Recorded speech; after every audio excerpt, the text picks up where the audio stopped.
Brisbane Baylands EIR workshop. Tonight is the first of a series of informational presentations on the Brisbane Baylands EIR. The document has been a long time coming, and we're all share a great interest in what it says. Before I turn the presentation over to the city's EIR consultant, I have a few reminders and some information about the meeting. First of all, this is an informational presentation, and the purpose for the city's EIR consultant is to provide an overview of the EIR, to provide a starting point for those of us who intend to review the document in detail. This is not a formal Planning Commission meeting. While we are pleased to host this presentation, the Planning Commission is here for the same reasons as you are this evening, to listen and get some direction in how to review this hefty document. This is not a public meeting to offer comments on the draft EIR. I will discuss that process in a moment. After tonight, there will be 3 more informational sessions. The city hopes these serve as a useful stepping stone for the community in reviewing the draft EIR and presenting effective and productive comments. The deadline to submit comments is October 8th, 2013. Written comments are strongly encouraged and can be submitted to the city at any time up to the deadline. Public meetings will also be held in September to accept public testimony, and we look forward to hearing from everybody at that time. The meeting dates and times are to be determined, and the city will provide those details once they are known. The total time allotted tonight is 90 minutes. The consultant's presentation will take approximately 1 hour and 10 minutes. The remaining time, 20 minutes, will be available for questions regarding the presentation of tonight's meeting. Please reserve this time for questions about the presentation. As I mentioned earlier, there will be separate opportunities to offer comments on the draft EIR for public comment and ultimately public hearings to comment on the project itself. We appreciate your courtesy and cooperation. And with that, I would like to introduce Lloyd Zola of ESA. Thank you.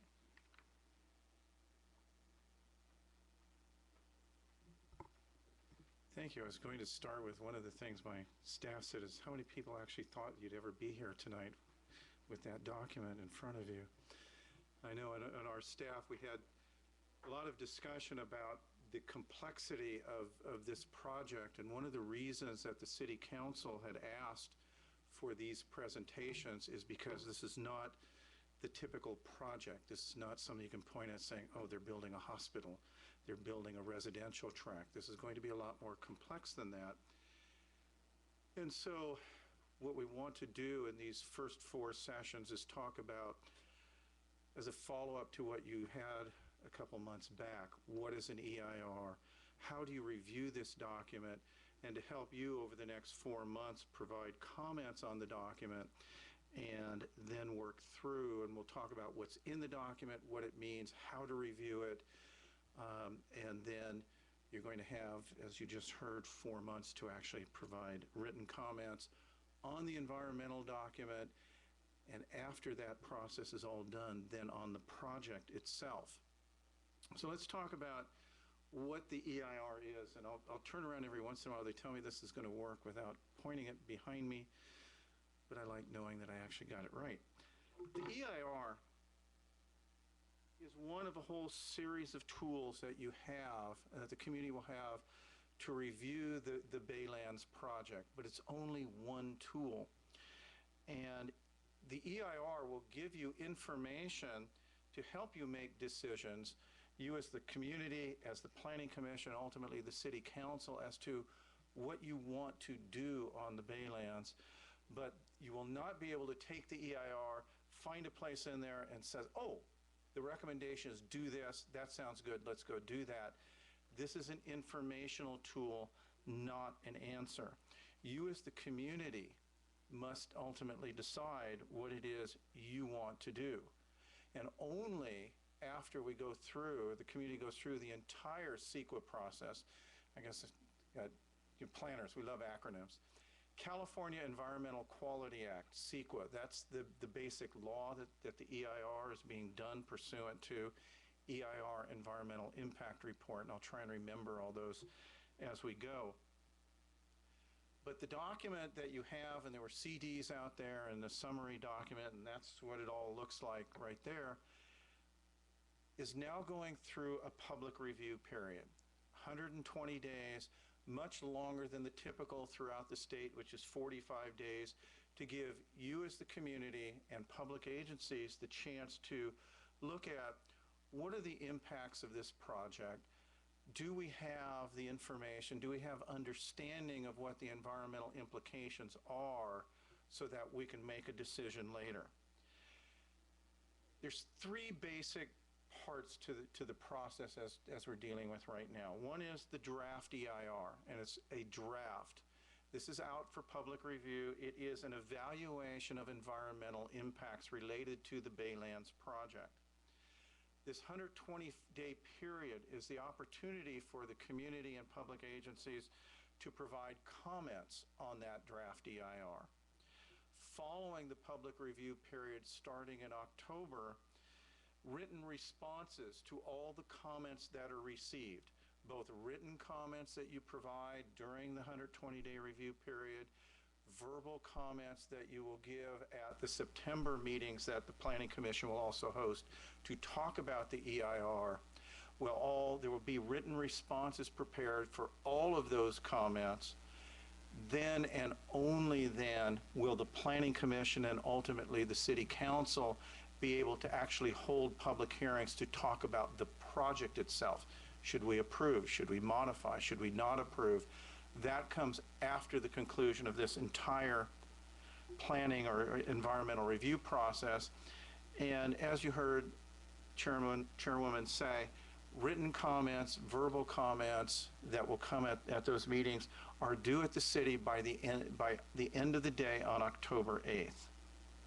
So the Baylands EIR, all 1,184 pages of it, evaluates and focuses on what is the significance of the impacts that will occur as a result of the project. Impacts are basically a very simple concept. What is the change from what exists? So the EIR will lay out, this is what exists today, the baseline, and identify if the project is approved, these are the changes that will occur. And that's all it does, is tell a what-if story. What if the project gets approved? This is what will change. Significant, and you'll see that term throughout the EIR, significant is really a measurement against a predefined threshold. So that in the document you will see two things, or a couple things. One will be, this is the baseline, this is what exists. I'm getting one ahead. This is the baseline, this is what exists.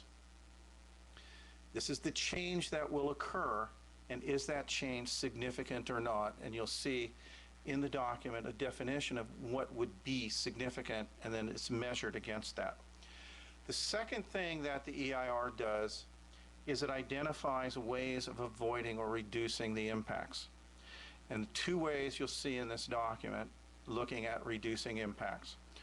One are mitigation measures, basic measures provided to reduce impacts. So specific actions, how do we reduce the impacts of the project? The second part are alternatives. So in addition to the project are a series of alternatives. Those are alternative projects. How do we come up with a different project that would avoid or reduce those significant impacts? And we'll talk about what those are. Here's where I started getting ahead of myself. This is the way that impacts and significance will be measured. So you'll see conclusions in this document, and look for those conclusions. Is there no impact? In other words, no change from baseline. Is the impact less than significant? That means it is below that significance threshold. Or is the impact significant, and that means it's greater than the threshold. So it's all based on changes from the baseline. And in the case of the Baylands EIR, the baseline you will see in that document is 2010. So existing conditions all occur based on 2010. The reason it's 2010 is what the law says is the baseline against which impacts are measured occurs at the time a notice of preparation is sent out for public review. And the primary notice of preparation that was sent out for this project was sent out in December of 2010. And what that notice was a notice to the public saying, we have a project, council, the city is being asked to take a discretionary action, and in order to do that, we're going to be preparing an EIR, Environmental Impact Report, that set the baseline. So it's based on what changes will occur from 2010, and we'll talk about what those significant thresholds are, but through each section, each impact, there is a measurement. Does the change from baseline from 2010 exceed the threshold that has been identified? So that's the basic summary of everything you went through last October or last August with ICF and the basic CEQA lessons. So let's talk about what's in the document. A series of basic issues. This is how this document is organized. First is an introduction, and that will lay out the basic CEQA concepts, the basic pieces of the law that require the environmental impact report to be prepared. There's also a very short description of the project that's being analyzed. The second chapter is an executive summary. And executive summary denotes short, but the executive summary here, because the project is so complex, describes the project, what is being proposed, and then all of the impacts in summary form, and then each mitigation measure proposed in the EIR is in that section in total. So if you're looking for what is simple way of going through the entire document, that will be in the executive summary, and that can be a guide to things you want to review in what order later, or to go back to through the rest of the document. The third chapter is a project description that describes what is this Baylands project that's being analyzed. And we'll talk about that tonight because you've heard the UPC, the landowner, has submitted a specific plan. What is analyzed in this document is actually much more than just that application. It's alternatives, it's the planning process you went through as a community, but now just about 3 years ago, leading to a community prepared plan and different scenarios, and all that will be analyzed here also. That is all described in that chapter 3. Chapter 4, the impacts and mitigation measures, that is the bulk of the document, going through every one of the environmental issues being analyzed in this format. And we'll go in that, talk a little bit more in detail. But what is the setting? What is the baseline against which we measure impacts? What are the rules and regulations that affect this environmental issue? What is the significance criteria? How do we know whether an impact is significant or not? What are those impacts? Are they significant? Are they not significant? What are the mitigation measures proposed? And then what are the conclusions? Then in addition, so that is the analysis of the project, and then there is a series of alternatives, two kinds of alternatives. One set of alternatives we'll talk about, what if the project is never approved? What happens? And the second part is, what other kinds of projects can we as a community look at that would reduce or avoid the significant impacts of the project? And then a series of other issues, growth inducement, how does the project induce growth? Would it induce growth? Cumulative impacts, what's the effect of this project when you add Hunters Point, the Schlage Lock site, and a series of other projects in the area? Then the other thing you'll see in that section would be a summary of the sustainability portions of the project mitigation measures and so on. Now, as you review each subject in this environmental impact report, this will be how impacts are described. And each impact, whether it's traffic, air quality, hazardous materials, will all be laid out in this same format. First is the existing conditions, basically the setting, to tell you what is the baseline condition against which we're going to measure the significance of impacts. So in terms of, and we'll talk tonight about land use, the existing setting would be, what does the general plan say? What is the zoning? What are the existing land uses? That's the baseline that we measure against. Then the regulatory setting. What are the basic federal rules, state rules? What does our own community general plan say about, if we're in the hazardous materials section, remediation of the site, if we're in the biological section, management of biological resources, and those will be the basic rules that will apply. The next part will be the significance criteria. How do we determine whether an impact is significant or less than significant? And that it will also be a description in many of them about how do we analyze the methodology being used. And then finally, the impacts and mitigation.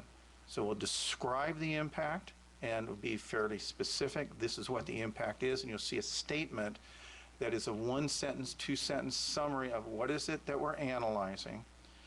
There will be a summary table. Is this significant? Is it not? And I'll show you an example of that in a second. The evaluation, which can be fairly lengthy, and then a conclusion. Is the impact significant or is it less than significant? If it's significant, mitigation, one or more mitigation measures, and then a conclusion as to how effective those mitigation measures will be. So let's look at an example of significance criteria. Since we're going to be talking about land use tonight, this is what you will see in each section of the impact and for each type of impact. So in land use, what you will see is, what are the criteria? How do we know there's a significant impact?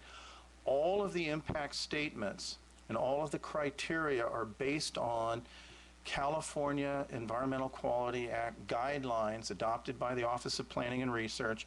And if you want to see those, you can go online, CEQA guidelines, and just look for Appendix G. And that will give you the basic thresholds that are being used. And in the case of land use, we'll be looking at three things as the criteria for, is there a significant impact? First, will the project physically divide an existing community? That you can see far more easily. We build a freeway right through the middle of a community that divides it into two parts, significant impact. Does the project conflict with any applicable land use plan? Does it conflict with the city's general plan? Does it conflict with other planning, with adopted plans? And that will be looked at. If it conflicts with a plan, with an adopted plan, then we have significant impact. If it doesn't, less than significant. And third, does the project conflict with any applicable habitat conservation plan? If the answer is yes, significant impact. If the answer is no, less than significant. You will see that, and for land use, the section we're going to talk about tonight, those are the criteria that we use, and we'll talk about those criteria in all of the individual presentations as we go through other sections of the document. Now, this is what I said occurs at the beginning of every impact. So first will be an impact statement. And in this case, so our example in land use is, would the project conflict with any applicable land use plan, policy, or regulation of an agency that has jurisdiction over the project that was adopted for the purpose of avoiding or mitigating an environmental effect? So if the answer is yes, there is a significant impact. If the answer is no, it's less than significant. And you'll also see this summary table up front that tells you and we'll talk about the 4 scenarios we're going to analyze, but for each of the 4 scenarios, this gives you a preview of the conclusion. If you see SU, then the impact is significant and unavoidable. The answer to the basic question is yes, there is a significant impact, but there are not mitigation measures available that can reduce that to less than significant. If you see SM, the answer is yes, the impact is significant, but with the application of mitigation measures, we can reduce that impact to a less than significant level. If you see LTS, the answer is the impact is less than significant, and in that case, you will not see mitigation measures because we do not provide under the state law mitigation measures for impacts that are already less than significant. And in some cases, you'll see, hey, there's no impact. There is no effect of this project. Now, you will also see different kinds of impacts being analyzed. And any of these kinds of impacts can be significant. So you'll see, first of all, impacts of the project itself.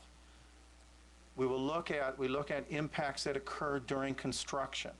So while site remediation is going on, while the site is being graded, while buildings are being constructed, what are the impacts of those activities, and are the impacts of construction activities significant?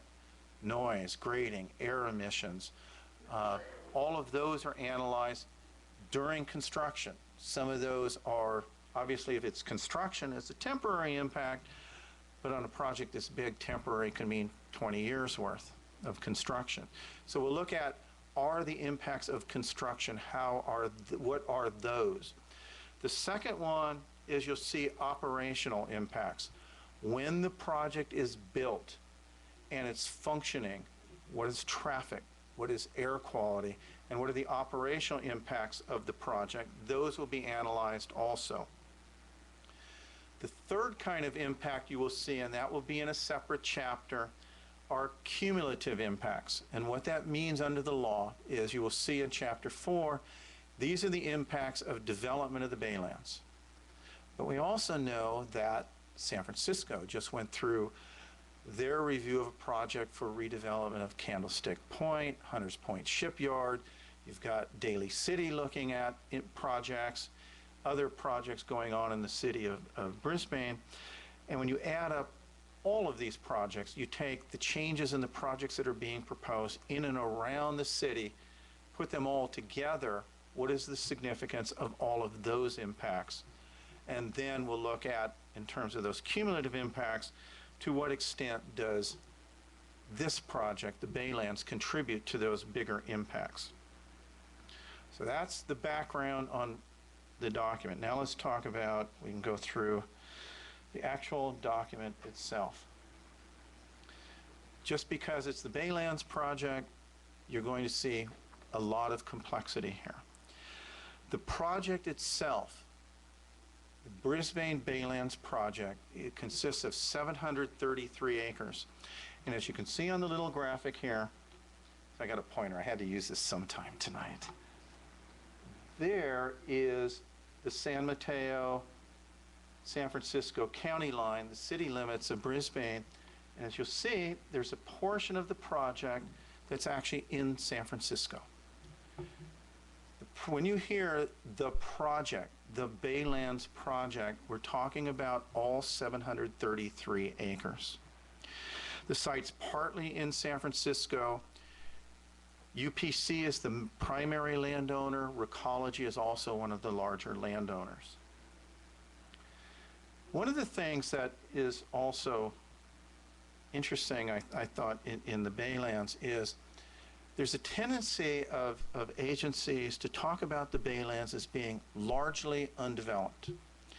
And yet, when you take a list of existing uses that are in the Baylands, there's actually a lot of use going on. And these are listed from, as best as I can get, from north to south.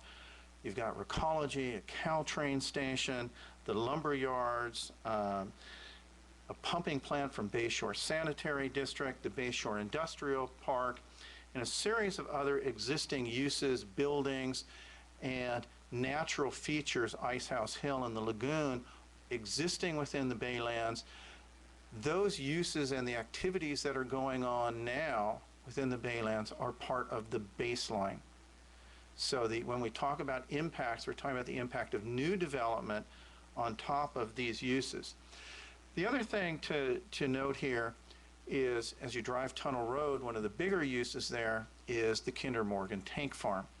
The project site actually surrounds Kinder Morgan, but Kinder Morgan is not part of the project. It is not part of the project site, so its impacts are part of background, but not even the baseline of the project itself. Yet we'll look at what is that background traffic it creates, what effect does the project have on Kinder Morgan and the other way around as part of this, but that site is not included in the project site itself. We'll talk about when we get to the scenarios, there are some differences there. The other thing you'll find in the introduction is a description of this EIR, this environmental impact report, is what is called a program EIR. So that the basic idea of a program is we're looking at an overall set of rules, a program, as opposed to a site-specific development project, and you'll see both terms used. Site-specific development project would be somebody building a site within the Brisbane Baylands. If the lumberyards are going to move from their existing location to a new site, building the lumberyards in a new location is a site-specific project. Allowing them to move, because we don't have site plan for them, they haven't moved, they haven't proposed the actual site, is part of that overall development program. This is part of evaluating rule setting. And so as part of this, the mitigation measures, the impacts, and the outcome of the environmental review would be to establish performance standards, the mitigation measures that will apply, the level of impacts that have been analyzed, that you will then, when you get specific development projects, a building on a site, grading of the site, relocation of roadways, will be analyzed against this environmental document. But unlike what you would see in a project EIR, we're going to build a hospital, we're going to do an EIR on the hospital, certify the EIR, approve the hospital, it gets built. There is not one and only one time you will go through the CEQA process. So this is very different than that project type EIR. You will go through as you get site-specific development, as you get any discretionary action under the law that the Planning Commission or City Council will be asked to take, another round of environmental review. And basically what the law says is that you will look at the program EIR and you will determine, are there new impacts of this site-specific development that were not evaluated here? Does this site-specific project, the building, the roadway, the whatever action you're being asked to take, are there new impacts that weren't addressed here? Are the significant impacts going to be substantially more severe? And if the findings are, no, the impacts of your site-specific development project, that building, that complex, that whatever, are addressed in this EIR, then you move forward. On the other hand, if there are new significant impacts, the significant impacts that were assumed here will be substantially more severe, then you may have to go back through what's called either a supplemental or subsequent EIR. So what we're looking at is the first in a chain of related actions. We'll talk about what the actions that are being asked of the city now, but there are going to be a series of subsequent actions you as a community will be asked to take later. All these actions are connected, obviously as part of a program of site development with detail in some cases to come later, with specific development projects to come later. But they're actions that you're being asked to take under a single umbrella of a series of rules that would be the general plan part of this, the specific plan part of this, and a series of related actions. So you're going to look at, in this EIR, development as a whole.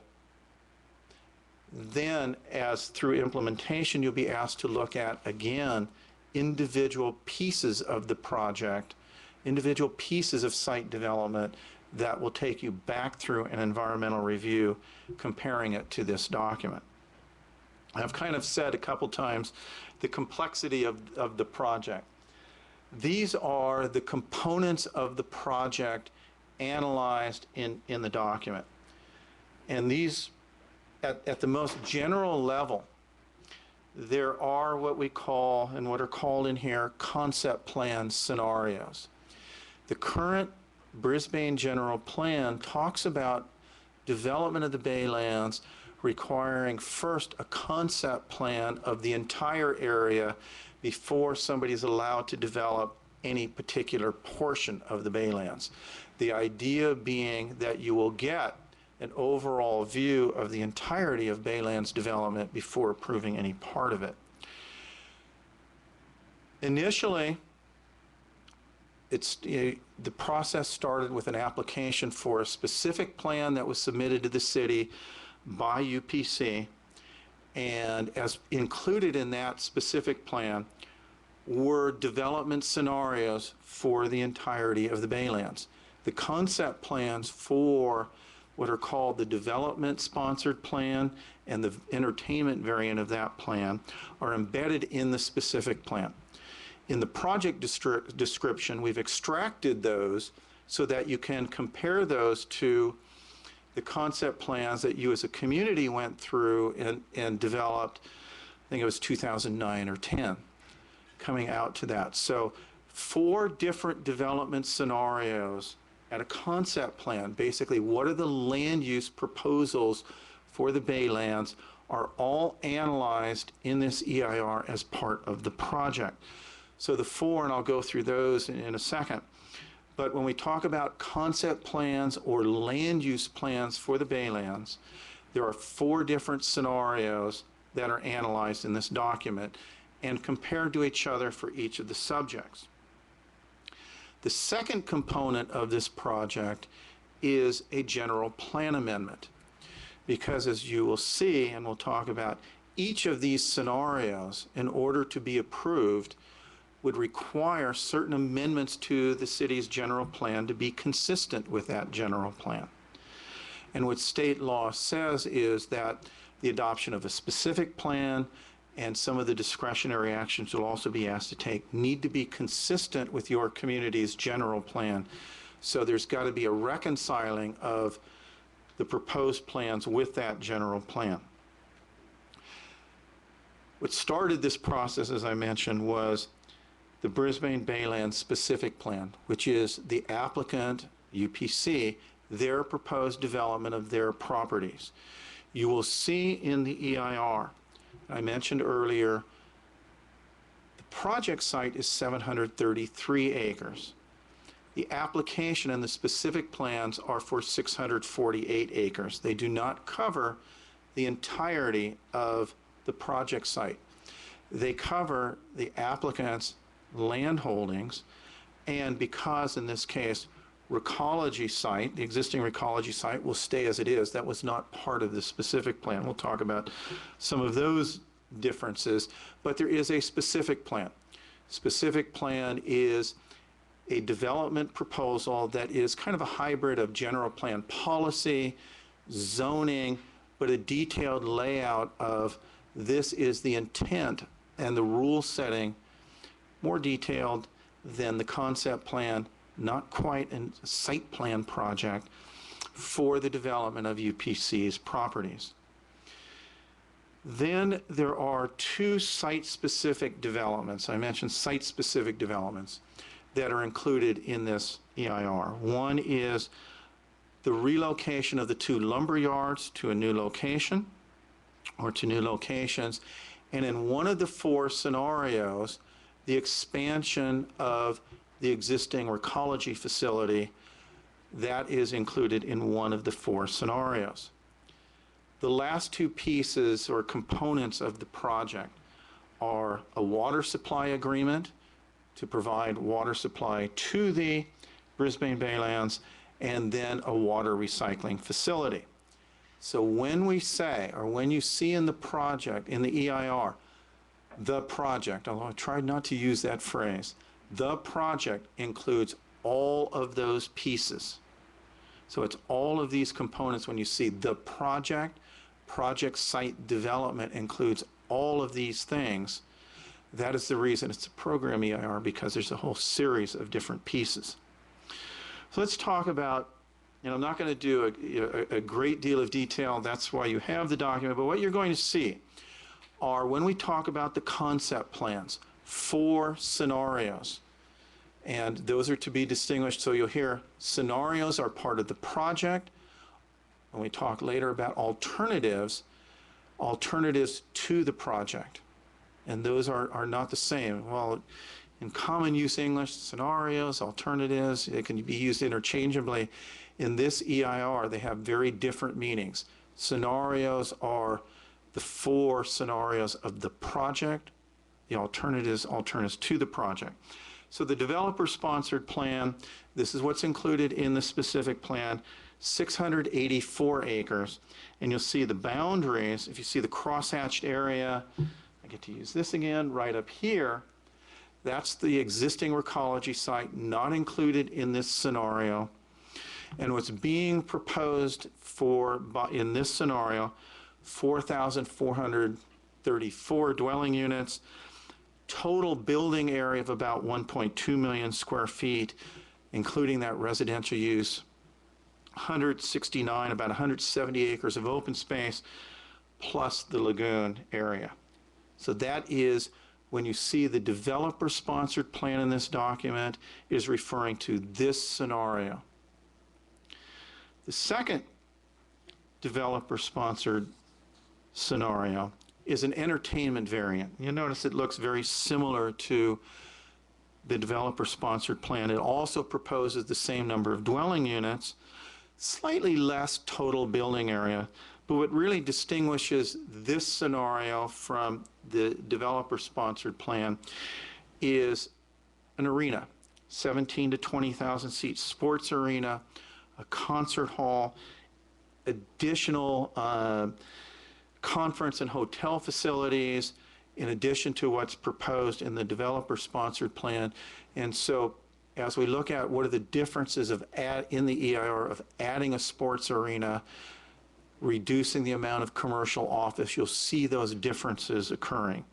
That's the second scenario. You'll see that abbreviated, the first one, DSP, developer-sponsored plan. When you see the V, that's the entertainment variant. Then you will see the community prepared plan. This is the outcome of those workshops that you held a couple of years ago. This includes the 2 community prepared plans, include the existing Recology site, so it's covering all 733 acres, no residential proposed, and about 7.7 million square feet of commercial office use, 330 acres of open space, and the lagoon. So increase in open space compared to the developer-sponsored plan, no residential development. The fourth scenario is the community prepared plan, the Recology variant. And this one is similar to the community prepared plan, except it also provides for the expansion of the Recology site. So again, no residential, a little bit more total square footage, 7.7 million square feet, the same open space as the community prepared plan. So when you hear land use plan or the project, remember we're analyzing in this document all 4 of these scenarios. And as I mentioned, on the right thing, okay, good. Each of these scenarios requires certain amendments to the existing general plan. So we'll talk about what those are. In the developer-sponsored plan with the residential, the first one is, right now what your general plan says is residential in the Baylands is prohibited. So one of the amendments that would be proposed under that scenario is to permit residential development. If you're going to propose 4,000 dwelling units, you have a prohibition. The proposal is to delete that policy. Now, under state law, you are permitted to amend your general plan. So a lot of people think, oh, we can't amend the general plan. It was adopted. You are allowed to amend the general plan, but that is a discretionary action being asked of the city that you as a community need to make decisions on all of these proposed amendments. Right now, I'm describing what is being proposed to you. There is also a proposal, an amendment that would increase, or needed, that would increase the maximum build out in the existing general plan. We'll talk about what the general plan now permits. All of these four scenarios represent more development than your general plan now permits. So even all the time spent on the community prepared plan, that proposes more development than the general plan now permits. Modifying roadway service standard levels, and we'll talk about that when we get to traffic in more detail, when we get to the traffic night, which is, I believe, Thursday. Because of the way your general plan is laid out, it says, we will maintain this level of service on our roadways, only if you never built anything ever again, that level of service would not be met. So one of the proposed amendments is to rethink that policy, and that's a decision that the community will be asked to make. The final one is to talk about, to clarify park standards, and we'll talk about that in recreation, looking at what are the standards that the city now has for parks, what is required in terms of parks, and comparing it to the project. For the community prepared plan, again, increasing the maximum amount of build out, the same issue in relation to roadway standards, same issue in relation to park standards. And then, as part of that Recology variant, the expansion of the Recology site, part of that would come with an amendment that would expand the sub-area of the general plan, and the general plan now is laid out in various sub-areas, Baylands, BD, would expand that sub-area that Recology is in now to reflect that expansion, and then describe the land uses that are there or proposed. So that would be the general plan amendment. Now, I've mentioned the specific plan. This is the requested action that started this process. This is the cover of it, and then when you get the CDs, or if you have the document, there's a CD in it, and on that CD, there will be not only the EIR and all the appendices to the EIR, but also the specific plan proposed by UPC for those 648 acres. So part of what you will get with the CD, the thumb drive, the EIR, is what is that specific plan. And what that specific plan runs through and includes is what are the land uses that are proposed by the landowner for his property, the community design standards that would be proposed for that site, the zoning standards that would be proposed for that site, and a lot more detail in terms of land uses than is available, for example, in the community prepared plans. There is a section that describes sustainability, that summarizes the applicant's proposal and proposals in terms of sustainable development, what the applicant is proposing for his site in terms of conservation and open space, management of resources on the site, the proposals in that specific plan including roadways, roadway standards, and the intended circulation, not only roadways, but also transit relationship to the Caltrain station and transit utilities and services. So part of that specific plan identifies this is how we intend to provide water and sewer service, drainage, how we would grade the site. So more detail than you'll see in the land use section or the land use, as you try to compare that to the community prepared plans that are really land use based, the specific plan will get into how will we provide utilities and services, then implementation, which gets into issues of grading, phasing, and so on. The Recology Expansion is included in one of the 4 scenarios, and what you will see there is Recology's concept of modernizing and consolidating their existing facilities in San Francisco. Right now they've got facilities in a number of different places, plus the facility you see here that spans the city limit. They have asked, or they are looking at, and the reason for proposing an expansion is San Francisco is engaged in a zero waste program.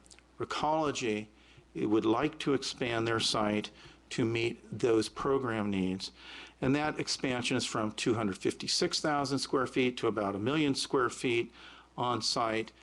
And while that is included in the Recology Expansion, the community preferred plan variant, it could actually occur with any of the actions. I want to make sure I'm in the right place. That would occur. So the city has the discretion to move forward with and ultimately take actions in all sorts of combinations here of scenarios, alternatives, so on. There is some discussion of the Lumberyard relocation in the EIR that is part of the project description. The assumption is that the lumberyards would be moved but not expanded. And realistically, when you take the overall impacts of the entirety of Baylands development, you will not see something that says, oh, but moving the lumberyards has this specific impact, because those impacts realistically are part of the overall. So you will see some references to the lumberyard relocation, but that is part of the project. The other part of the project that there's been and will be a great deal of discussion about is remediation of existing contamination. So we'll talk about that. I believe that one comes up on the 27th, the 4th session, and we'll talk about that in more detail. But there is now within the site contamination of soils and contamination of groundwater. To facilitate or to permit any of the development, any of the scenarios, any of what we've just talked about will require remediation of the site. What the environmental impact report does is analyze what are the impacts of that remediation action. So when I talked about construction impacts, that is what will be analyzed, the remediation as a construction activity within 3 remediation units. So the landfill and then the 2 units that comprise the old rail yard. And in this case, for remediation, all of the actions I've just described, all of those components, the city gets to approve. You approve, modify, don't approve. The only place that's a little bit different was in the Recology Expansion. That will also require an action by the city of San Francisco. Or as they keep telling me, the city and county of San Francisco. But part of that being in San Francisco, they need to approve also. This is part of the EIR that the actual approval of remediation, a remedial action plan, landfill closure plan, you will not, as a city, be approving directly the remediation of the site. Legal authority for those approvals sits with California Department of Toxic Substances control over a portion, as well as the Regional Water Quality Control Board. Those are the 2 agencies who will take that action, but because the law requires that the EIR address the whole of the action, no matter who's taking those actions, the impacts of remediation are described in this document. There is also a proposed water supply and water transfer agreement. What you see there is a graphic of how the water gets moved. There is a 50-year agreement proposed that would bring water to the city of Brisbane, 2,400 acre feet. I can never remember, a couple million gallons of water. But an acre foot of water is 1 acre of land, so picture 1 acre, water 1 foot deep, for 50 years. And it is an agreement between the city of Brisbane, the Oakdale Irrigation District, the San Francisco Public Utilities Commission, and the Modesto Irrigation District that would basically transfer water supplies and bring to the city 2,400 acre feet of water. 2,000 acre feet would be used for development within the Baylands, and an additional 400 acre feet for the 2,400 would be used to facilitate development outside the Baylands, but basically the ability to build out the city's general plan. With all of this water transfer agreement, and we'll go through what on the 27th, or when I think is the 25th, but how the water actually gets moved, no new facilities will be built. So this is all moving, all this water uses existing facilities, and it's water now being taken out of the rivers, and so we'll talk about the EIR, the impacts of that water transfer agreement. Finally, I'm not sure if it's finally, but the next one is a recycled water facility. And what this is designed to do is to provide recycled water for irrigation use, basically non-drinking water, non-potable uses within the site. And that is also part of the project. Now, what you will see is when you look at that section, you will see impacts of water use before that plant is built and after it's built, and how much water will be used and how much water will be consumed. Because to build that kind of plant, you can't just build one building, send sewage through, and hope to have enough water for a plant to function. And so the timing of the construction of that facility would be when there is adequate water supply to build that. Project objectives you'll see in the document, and that is a key part of how we will review alternatives. The project objectives basically lay out, this is the city's objective in reviewing the project. These are the things that the city wants accomplished, whatever the project ends up being. And there is both an overarching objective, environmental enhancement and protection objectives, social equity objectives, economic objectives, that all lay out basically the city's objectives. Also included in the EIR are the landowner's objectives. So you will see in the document UPC's statement of what are their objectives in proposing the project that they have proposed, as well as what are Recology's objectives in looking at an expansion. So we talked about phasing, and when we talk about build out of the project site, it's not all going to happen in one day. It will occur projected over a 20-year period. Remediation of the site occurring basically at the very beginning of the project, starting then. Building construction being market driven. So you'll see some years with a lot, some years with a little. And so it's projecting that it will occur over about a 20-year period. Infrastructure will occur at the same time as buildings.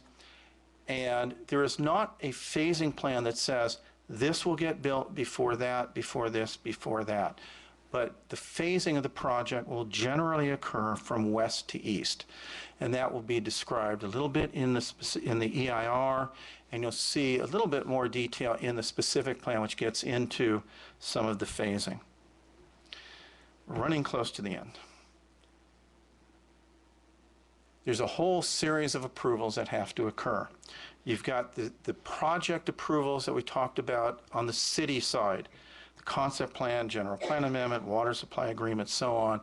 And you will see a description of all of the different approvals that are required, not only by the city of Brisbane, but other agencies for development of the site. And now we'll get into our two sections. Land use. The basic issues addressed in the land use section, which is section 4L, are: is the project consistent with the general plan? That is the key issue addressed, and other plans and policies. Talked about already what those basic significance criteria were, and two methods of mitigation. One is where we find an inconsistency. Obviously, you can't amend the general plan so that the project is consistent, or modify the project. So you have those two methods. So as you read that section, think through. The EIR can tell you what is and is not consistent, but is not going to tell you what's the best way of resolving that. How do you as a community want to? That is a policy decision ultimately you'll make. The general plan that we're talking about is, the key is that it is the basic rule for development, and it's, in a sense, the constitution for development. But here is the primary issue related to land use and consistency with the general plan. When you read the general plan, your existing adopted rules for the Baylands, what it says is, in the near term, 10 years from 1994 was 9 years ago, but the short-term development being about 650,000 square feet of commercial use, not very big, with over the long term, anywhere from 1 to 4 million square feet of use, depending on the mix of uses, and it's all based on an amount of traffic. And so when you look at the EIR in the project description, and again in the land use section, we have worked out what the general plan would permit, because what it says is we will allow this level of development that would have this amount of traffic. And if it's all commercial, about 1 million square feet of commercial creates that level of traffic. And about 4 million square feet of industrial creates that same level of traffic. And so it could be anywhere in between, whatever mix of commercial and industrial. So for analysis purposes, we looked at this mix of uses that has the same level of traffic as those. So about 2 million square feet of commercial industrial use would yield what the general plan now says it permits. Then I mentioned there are alternatives to the project. Looking, as the law requires, one, no project alternatives. City doesn't approve any of those components, what happens? One of two things will happen. One is a no project, no build alternative. Nobody builds anything ever again.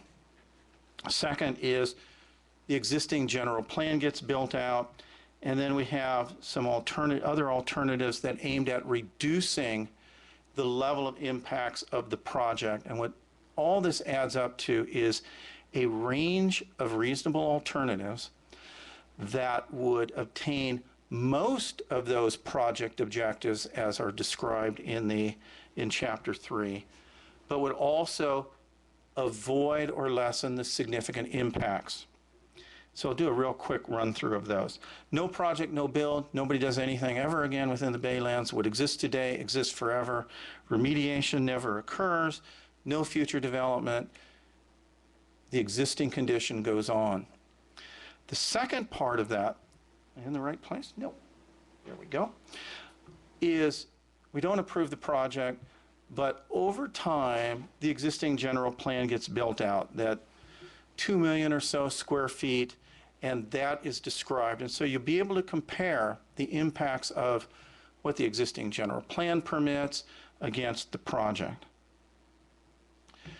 Also included is a renewable energy alternative that has 170 acres of alternative energy uses, both photovoltaic solar development, small wind turbines, rooftop solar panels, and somewhere around, some research and industrial, some retail entertainment uses.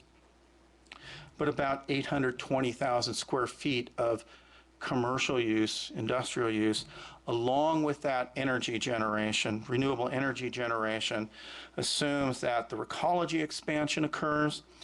And what this alternative does is it eliminates significant greenhouse gas impacts. It is the only of the project scenarios and alternatives that is, I wouldn't say energy neutral, but it generates more energy than it uses. So it is a net producer of energy, whereas the others are net users. And so that reduces greenhouse gas emissions, air emissions, traffic, noise, air quality, and so on. We also have in the EIR 2 reduced intensity alternatives. One is a reduced intensity mixed use alternative. Basically takes the developer-sponsored plan, reduces the size of that, includes residential use, and about 2,000 units, about 5 million square feet of commercial. It's labeled wrong. I think they are, as I'm looking here. All this time doing this. So these are labeled exactly backwards. You know, you go through these things, read this 3 million times, and I've got the correct label, the correct list, and in the wrong place. The mixed use alternative, which is in the right-hand column, no matter where the label is about a little bit more than half of the build-out of the developer-sponsored plan. 2,400 dwelling units, 3.7 million square feet of non-residential development, and basically looks at how do we reduce the impacts, the significant impacts, traffic, and others of the developer-sponsored plan. In the left-hand column, this looked at how do we reduce the impacts of the non-residential, the community-preferred plan. And the way that that was basically done was reducing of that community-proposed plan the amount of development that was proposed, increasing alternative energy production, not as much as the renewable energy alternative, but what that one did was eliminate significant greenhouse gas impacts of the community prepared plan. The last thing that you will see in the alternative section is the law requires identifying the environmentally superior alternative. Now, environmentally superior means the least impacts. As I said at the beginning, you have a choice to make as a community. What is it that we want for our community? What is the right mix of land uses? What is it that we want? Because in the end, all the description of impacts is simply giving you information so you can make a decision as a community. What do we want? Remember, there's those 3 tools: EIR, environmental analysis, planning review, what is the right land use mix for us, and then public input. All of that coming together to make a decision, what fits for us. And what this is just a tool to understand what changes in the physical environment as a result of the project. The next steps, and then I am done and it's time for questions. So the next sessions we'll talk about Thursday night, traffic, air quality, greenhouse gas emissions, and noise. There we will get into some of the, what are the impacts, how have we analyzed traffic, what are the implications of that, and you'll start seeing in these cases some very stark differences, particularly as we talk about greenhouse gas, between the various scenarios. So we'll focus on traffic-related issues and impacts, air quality, GHG, that are traffic-driven to a great degree, as well as energy-driven. On the 25th, next Tuesday, we'll look at public services impacts. Public utility services, the water supply agreement, schools, police, fire impacts, recreation, and energy. And then finishing on the 27th, next Thursday, with physical environmental issues on the site, hazards, biological issues. The reason we've done these these meetings up front very early in the program is obviously you have not had time to review the document, and so we'll provide you with information on what to look for, what do these things mean, and then come back in September to take comments in a similar forum on the EIR. We'll then, on October 8th, the public review period will close. Written responses to all of the comments that were received in writing up through October 8th, as well as those at the September meetings, will be prepared. What's called then a final EIR will be prepared, and only after all of that will the Planning Commission actually get to sit and hear comments on, gee, what do we want to do with the project itself? Do we approve? Do we not approve? What do we do with the project? So that is the basic environmental process. And with that, if there's any questions on the project, what I've presented tonight, land use impacts, general plan, I'd be glad to take them. We'll start up front, we'll kind of work clockwise. Yeah? I have a couple of questions. The first one is, it should be on. Okay. After the comments and before the final, is there any additional research to craft the responses? Or do they just give responses with no additional research or anything like that? Yeah. When we talk about responding to comments, there will be, the basic rule is, if the EIR is providing additional detail, clarification of issues, making things more clear, adding detail, that may involve doing some additional research to clarify, then that becomes part of the final EIR. What we want to be careful about is if there is totally new information that never appeared, that is something brand new to the analysis, then that does not become part of the final EIR, and you can in fact require what's called a recirculation of the draft EIR, having to send out the new information. So we've tried to be complete in the EIR. I mean, there's a lot in there, but doing additional research to clarify, provide more detail, look at something further would be part of the final EIR if there's something already analyzed. If I understand you correctly, if there's something that comes up in the comments that is not covered at all in the draft EIR, then that would have to be recirculated? Depends what it is. The question, if you didn't hear it, if something comes up that was not addressed here, it's substantive new information that could require it. So if you ask a question, gee, the EIR didn't address this impact, and the response is, no, we didn't address that impact because it's not significant for these reasons, that's not going to require recirculation. Okay.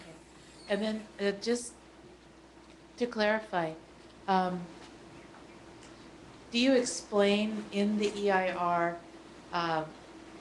how you determined what was significant other than that, what was it, addendum G or? Appendix G, yeah. In some cases, what will happen is, you'll see this when we talk about traffic, is in some cases, Appendix G is very general. So Appendix G says, and we'll get to this next time, for example, a significant traffic impact would occur if you exceed the roadway standards or the traffic standards of an agency. Well, that's not real helpful without knowing what those standards are. So all those are laid out. And in case of air quality, there will be additional discussion, in some cases be more specific. And then you will see some of the impact statements that are written in that question format, yes or no, will be written to provide more detail so that some of those general impacts will be easier to figure out, or general thresholds. And we'll go through those as we go through the individual sections. And are the significant impacts ever categorized as a positive significant impact as opposed to a negative significant impact? That used to be done in CEQA a lot. The question of positive impact versus negative impact. Remember, what the EIR is measuring is a change from existing. Yes. And so it is just what we are measuring, and significance is identified as it's either above the threshold or not above the threshold, not whether going above the threshold is a good thing or a bad thing. So that judgment call of is it good or is it bad is the community's to make. And so one of the things to keep in mind is that you cannot equate significant with bad. Neither can you equate less than significant with, hey, that's a good thing. So that you need to make as a community your own judgment call. Is this level of impact, is this a good thing? Is this a bad thing? Because the law provides for significant unavoidable impacts. Adopting a project, even though there are significant unavoidable impacts, and if your findings are such, you can, except in certain cases, we'll talk about this in schools, deny a project even if there are no significant impacts. So that is part of that planning review and community review, separate from this discussion of significance. So why don't we move around and then we can come back. I'm just going to keep going. And yeah, so we'll get back to you. I see people raising their hand. And that's okay. I have a question just wondering if you could provide a little clarification with regard to the environmentally superior alternative. I'm looking at page 5-66, the alternative section of the draft EIR. And in there, towards the bottom of that page, it says, in the case of the Baylands, actually it says the no project general plan build out would be this environmentally superior since it provides for, among other things, 400, it provides a firm water supply to support the project site. Whereas in the executive summary, it says that the no project general plan build out would not be environmentally superior because, among other things, it doesn't provide a reliable water supply. So can you clarify that point? That is, yeah, the best clarification I can give you is, and that is why we have public review periods. So one of the things that you will see is as you go through the document, there will be things that seem inconsistent, don't seem quite right, may be counterintuitive. So that is the kinds of comments we'd be looking for through the public review period. And that is the reason we don't say, here's the document, go right into hearing. So we'll resolve some of those questions as part of the final EIR. So any things you see like that just don't quite fit for you, that's the reason we're asking for these comments, and let's make sure we get them. Somebody in back had a... Tom Lambert. This is probably explained in the plan, but I had a question on the Recology variant. And if they expand, would they be required to buy land from UPC? Yeah. They'd be expanding on their own land, but it looks from what I have looked at so far, they might be required to buy additional land from UPC. The simple answer, without getting into too much detail, is the Recology expansion occurs onto land not now owned by Recology. So the answer would be it requires Recology to acquire land beyond their existing ownership. And that would have to be determined through the political... Through willing buyer, willing seller, or however it occurs. But the Recology variant, the expansion of the Recology site, proposes expanding the Recology facility beyond land that they now own. Obviously, it couldn't occur until they actually owned it. Yes, sir. And then we'll come over here. Oh, you already got that. Oh. I have it already, so maybe I should just take over. Related to the last question, in addition to the 4 primary plans, there are also many alternatives. In addition to the many alternatives, you can also imagine that there's nearly an unlimited number of permutations of alternatives, which also brings up issues like things that we may choose to approve may be different than what UPC wants to sell their land for. So how does that affect, how do we deal with the permutations, and how do we decide, what gets approved, and how does that fit into the process? Okay. And here's where we kind of move from the EIR into the planning project review. So as you look at the alternative section, there are a series of alternatives now, and then any number of combinations. There are also alternatives that were originally considered, rejected, and you can combine these in a lot of different ways. So the EIR comments should revolve around, do we have an adequate range of alternatives? Do they, alternatives in the EIR, frame choices the community can make that would say, these are ways of modifying the project to reduce the significant impacts of the project. As you move from, do I have the information or the alternative ways of organizing the project, to what is the best way of mixing and matching and what should be approved, that is the point you're moving from the EIR comment onto the project comment. So your EIR comments should revolve around, do I have a reasonable range of alternatives that reduce the impacts? Your comments regarding, here is how we ought to look at approving something, how we combine them, is part of a project, part of the project review. Is that helpful? But I presume you're going to answer the question of how you resolve project issues during the project process. Yes. Actually, see, he said that what he said was, he assumes that I was going to answer that question. Right. The generic. Yeah, and what will happen is, and what typically happens in communities is, a project goes through the environmental process in front of the decision makers, then you hold the public hearings on the project itself, and that is where the discussion occurs of what should we do with that project proposal. How do we approve it? Do we not approve it? Do we modify it? Do we combine different ideas? Occurs as part of the public hearings and public debate that occurs after, and sometimes it overlaps the environmental process, but that's not part of the secret process. That's that concurrent planning review. We had a comment right there. Question. Thank you. This is really more of a question for the planning department. Some people in the audience are going to review this very carefully. And for instance, we have a large open space and ecology committee contingent here.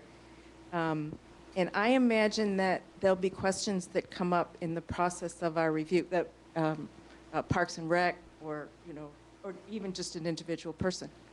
There'll be questions that come up in the process of review about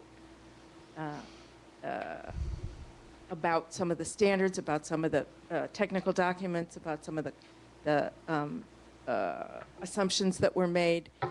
And I'm wondering if there'll be opportunities for some dialogue in the interim period so that we can get some questions answered in the interim. The short answer is yes, there will be.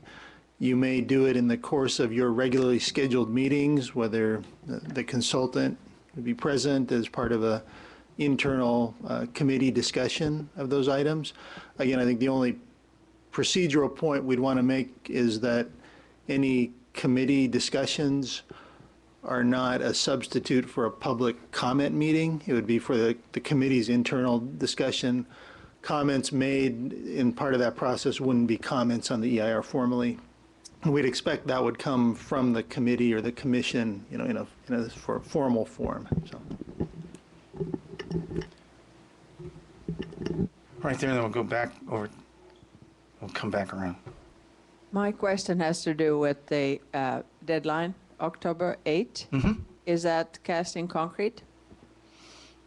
The EIR, well, nothing in secret ever seems to be cast in concrete. The Environmental impact, I mean, the decision of the council was to subject the EIR to a 120-day review. That is the end of the 120 days. So what the law says is that at the end of the public review period, in this case October 8th, the city is required to respond in writing to all comments received. And obviously, given that the community made a choice to go with a longer review period, that choice rests with the community.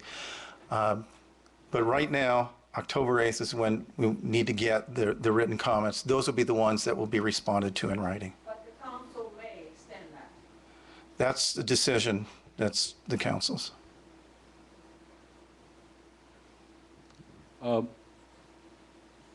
Since you have such a nice, long comment period, and since there'll be many agencies, I'm sure, that will want to comment on this, some might come in a little early. Are you planning to set up a website where we might be able to see the comments from agencies prior to doing our own comments? No, we had not planned on that, but I have yet, the only comments that tend to come in early from public agencies are, we don't have any comment. Normally, it's as if there's a state law somewhere that a public agency cannot comment any earlier than 4:55 on the last day. They always come in on the last day, or they're sent out that day and they show up 2 days later. The idea is, no, we would not plan on doing that. And my experience has been, when you start getting those comments out early, tends to get very confusing, and it's very difficult to organize comments, because then you get comments on comments on comments, as opposed to somebody's review of the document. What I've seen in some communities is an agency sends, or a person sends a letter out, I think A, B, and C about the EIR. Then you get a letter saying, nope, that person is wrong. Then you get, no, the second guy is wrong. And in the meantime, you've totally lost what is a comment on the EIR as opposed to what is a comment on that person. What the intent is right now is, at the close of the public review period, all the comments would be organized so that you would be able to see the entirety of all the comments, as opposed to producing them and trying to get them posted one by one.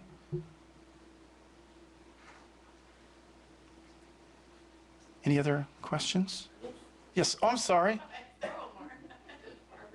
Okay. I was just, the no project build out, that's sort of hard for me to wrap my head around. And I'm wondering if my reinterpretation of it as the no given scenario, or none of the above scenarios build out, is that maybe another way to think of it? That's a good, I've never heard it called none of the above. That's good. The way that it's typically described is, if the project is not approved, that's no project. But what happens is, no project generally is no project, no build. But then what is the logical outcome, or what is a logical outcome of not approving the project? So it is, if we do none of that, what happens if life runs its normal course and the general plan builds out, you build out under the current rules, and that becomes that no build. None of the above actually is pretty good. I might use that one. But it is the logical outcome of building under the current rules if the project, as it's described in the project description, is not approved. Okay. And then I was just, I haven't read all the sections yet. Ha ha ha.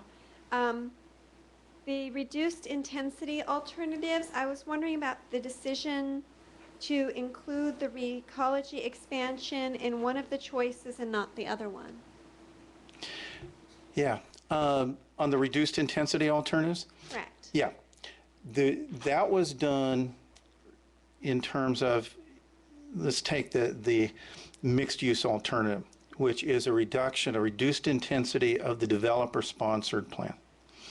So it would not be, it didn't seem appropriate to try and graft the Recology Expansion onto a reduction of two scenarios that never had it in the first place. Understood. When we looked at the non-residential alternatives, or non-residential scenarios, and looked at creating a reduced intensity. What we were trying to do with that one was aiming primarily at the greenhouse gas significant impact of the community prepared plan. And that meant increasing alternative energy use while decreasing development. And since the Recology Expansion involves a lot of renewable energy use, that seemed appropriate to include to use the Recology variant as the basis for that reduced intensity alternative as opposed to the non-Recology. Okay. And another thing, referring to the same slide, it says that under the one column that it's a 54% reduction, but under the other column it doesn't quantify it the same way, and I'm wondering if that sort of quantification, detailed percentage numbers, information, although it's clearly not here in this slide, is that included in the DEIR? Yeah, and that comes about because of the way they were done. Okay. The mixed-use reduced intensity alternative was based on simply taking the project and reducing it, and we used 2,400 dwelling units as the benchmark, and that's where the 54% came from. When the non-residential reduced alternative was created, the benchmark that was used to create that one was less than significant greenhouse gas impact. And so in that case, it was not simply taking the whole project, reducing it, but it was changing uses, increasing renewable energy use, reducing amount of development. So a straight percentage didn't seem to be a good description. You can look at the differences in square footage, but the difference in square footage is also matched by an increase in renewable energy use. Okay, thank you. Yes? I have a couple more questions. The baseline is, in this, you said was established for 2010, when the second notice of preparation was sent out. But why did they not use 2006 when the original notice of preparation was sent out? What was the determining factor for that, or is that explained in this? And I'll Yeah. get to that when I read it. Well, I'll ask the question a little bit differently. There was another notice of preparation more recently sent out than 2010. So here, basically what we did was the difference between using 2006 and 2010 notice of preparation was 2010 gives us a more recent baseline, and so we would not then count essentially background traffic occurring or background increases occurring over 4 years as project impact. And so you would generally use, where you have multiple notices of preparation, the most recent one. That's the reason 2010 rather than 2006. But remember also there was a new notice of preparation sent out 2012. In 2012, the reason we did not use the 2012 is because the change in the project was the addition of the water supply agreement rather than a change in the project. But also one change that occurred from 2006 to 10 was a major change to the project itself. So 2010 made a lot more sense as the baseline than either 2006 or 2012. And Lloyd, if I could interject for Michelle, that the 2006 specific plan that was the subject of the NOP only included the easterly half of the site. It didn't include anything west of Caltrain, so it wasn't even covering the entire acreage of the project that was analyzed and proposed in 2010. But you know what I'm going to say next. The dirt has gotten a lot higher since 2006, and that's a concern. My next question is, you said that an SM can be reduced with mitigation to LTS level. And I was curious, like, who determines or how is that determined that the mitigation efforts would actually reduce it from an SM to an LTS? Okay. There is, in some cases, you'll see that it is quantified. In other cases, such as traffic, the traffic mitigation measures come out of an analysis that would say level of service with the project ends up this way in the existing configuration of an interchange. It would be fixed by doing A, B, C, and D. And so that becomes part of the analysis. In other cases, some are not quantified. So you have impacts that are not quantified. You will see in the aesthetic section impacts related to blockage of views. And so the mitigation measure there deals with reducing building height adjacent to the freeway, so as people looking out over the project site, buildings close to the freeway would be low enough so they would not block blue water views. And so the mitigation measures were basically crafted in ways, how do we get it to that point? And in some cases, you'll see the analysis, specific analysis that would do that. Other places, you will see the description of why the conclusion of the mitigation, reducing the impact to being less than significant. But what if the results of the mitigations are speculation and not known? Okay. Here is, the question is, what if the results of the mitigation are speculation? What to look at is when you review mitigation measures, and this, you want to make sure that the mitigation measure first is enforceable. Does it have teeth? Can it be monitored? Can you ensure that it actually occurs?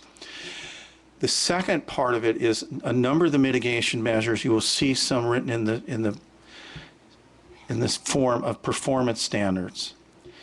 The project must meet this standard.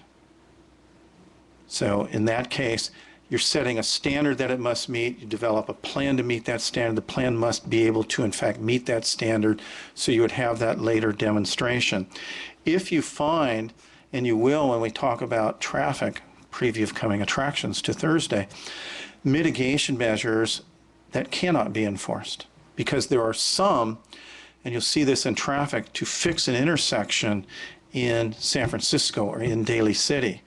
You as a community cannot force them to make that. So in some cases, we may find, and we do find in the EIR, there is mitigation measure available that would reduce a significant impact, but we cannot compel, we cannot ensure its implementation.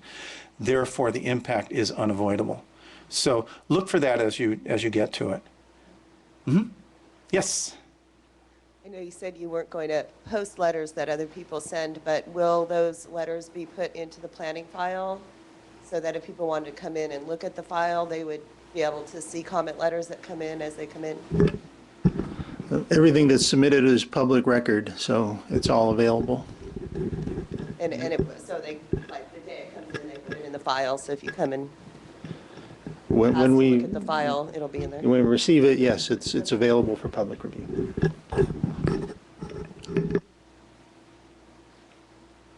Any other questions? Yes? Sorry, I wrote them all down.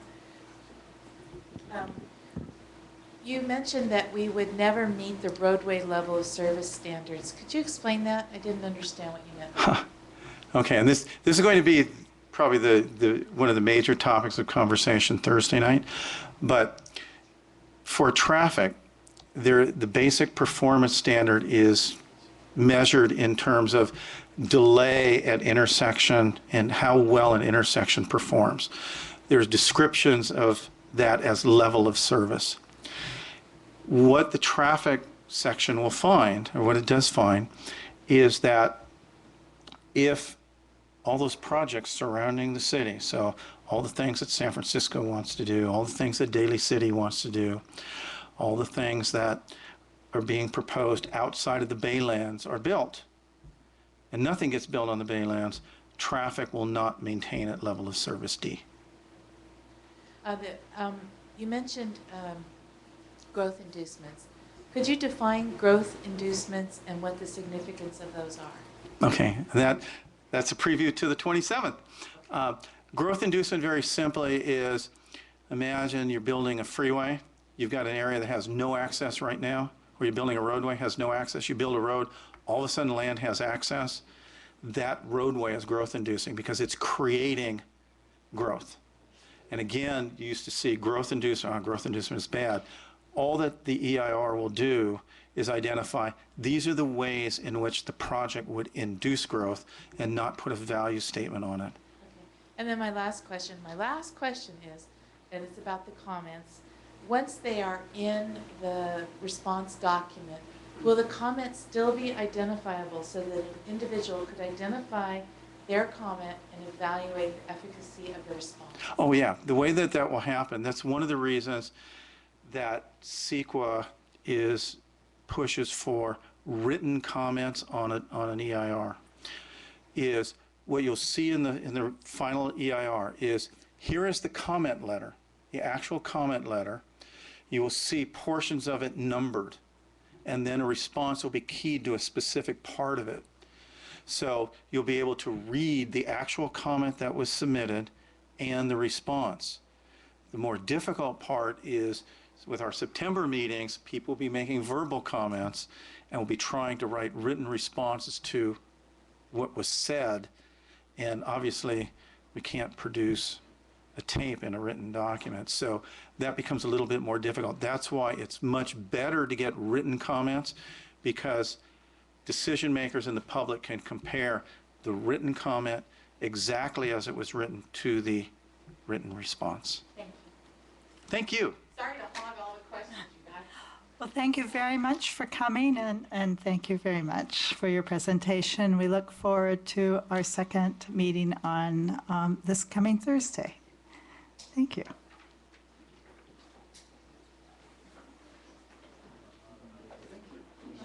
Appreciate it. Always enjoy these.